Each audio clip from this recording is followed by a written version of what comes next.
Fresh fears of escalation have emerged in the conflict between the United States and Iran after both sides expanded their attacks to include infrastructure. According to Reuters, the United States struck bridges and an airport in Iran on Friday.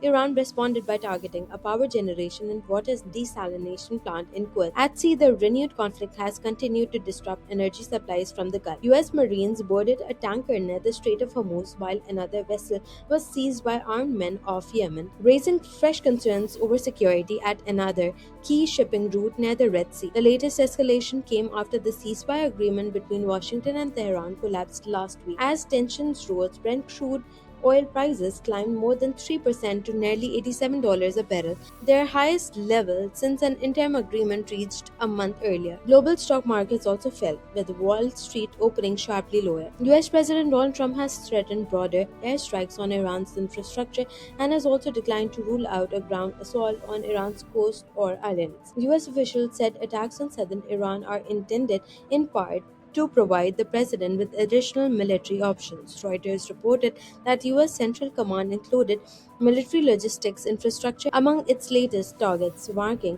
the first time it has publicly mentioned infrastructure in more than a week. Iranian state media reported that at least 5 bridges in southern Iran were hit. 7 people were reported killed in attacks on bridges in the southern port of Bandar Kamir, where the train station was also struck. An airport in Iran Shahar near the Pakistan border was also reported to have been hit. Reuters said it could not independently verify those reports. Iranian media also reported other deadly attacks, including one in Bandar Abbas that killed a woman and injured her child. In response, Iran announced attacks on Gulf countries hosting US military bases, including Bahrain, Qatar, and Kuwait. Kuwaiti authorities said an Iranian strike hit one of the country's power generation and water desalination stations, causing damage to facilities, a fire, and disruption to several electricity generation units. The Ministry of Electricity, Water, and Renewable Energy said firefighters brought the blaze under control while technical teams began assessing the damage, securing the station, and working to restore power generation. Iran also said it had targeted US bases in Kuwait, Qatar, and Bahrain, as well as a US radar system in Oman. Explosions were reported in Qatar's capital Doha,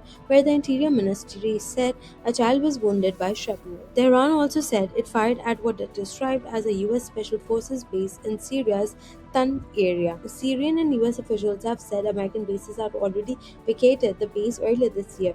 A Syrian military source said the attack landed near the base and caused no damage or casualties, while CENTCOM said no US troops were killed or captured.